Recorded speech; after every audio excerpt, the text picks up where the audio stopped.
It was a cool, dark night in New York City when rumors began circulating in the underground music scene. They spoke of a recurring figure, an ominous shadow lurking in the old, abandoned Bad Boy record studio. The stories dated back to the 1990s, the golden era when Sean Combs, famously known as P. Diddy, was at the height of his career. At first, people laughed it off as a spooky legend, an eerie backstory for a man as enigmatic as Diddy. But things took a darker turn when studio employees began experiencing strange, inexplicable events. Producers and engineers who stayed past midnight reported hearing whispers just beyond the studio walls. They tried to brush it off as the old pipes or faulty wiring. But late at night, the building would fall into an unnatural silence, broken only by the soft, sinister shuffle of footsteps echoing through the empty hallways. Back then, Diddy was driven, burning through countless late nights perfecting tracks, seemingly possessed by an unstoppable force. But some whispered that his rise to fame was no accident, that he'd made a dark pact with an otherworldly figure, a shadowy entity promising wealth, power, and eternal fame. Then came the lights always flickering just before midnight, casting twisted shadows that seemed to creep closer and closer, daring the occupants to stay. On one occasion, a young engineer named Mike decided to test his nerves. Ignoring the warnings, he stayed late one Friday night, determined to finish a track that he hoped would propel his career forward. As midnight struck, he noticed the room grew colder than he'd ever felt in the city's humid atmosphere. Then, there it was, a whisper, faint at first, but unmistakably close, echoing through his headphones. Don't look." His pulse quickened, but he tried to shake it off as fatigue.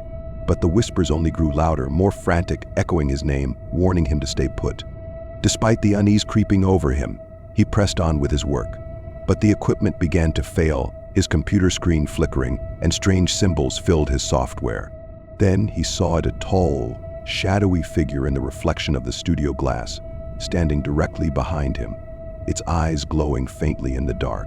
Paralyzed, Mike felt its gaze bore into him, filled with silent warning. In a rush of panic, he turned to face the entity, but nothing was there. Breathing heavily, he returned to his work, but a single word appeared on his screen: leave. His heart pounded as he closed the program and unplugged his equipment, trying to calm his nerves. But when he glanced back, the figure was there again, clearer, closer.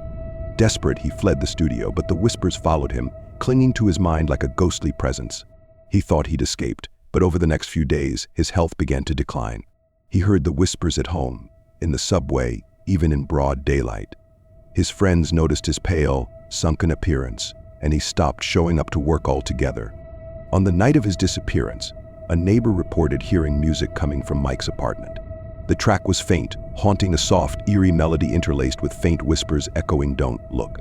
Police found his apartment empty, with nothing but a single laptop open to an audio file that played endlessly. As days turned into weeks, more people came forward with stories of eerie encounters in the studio.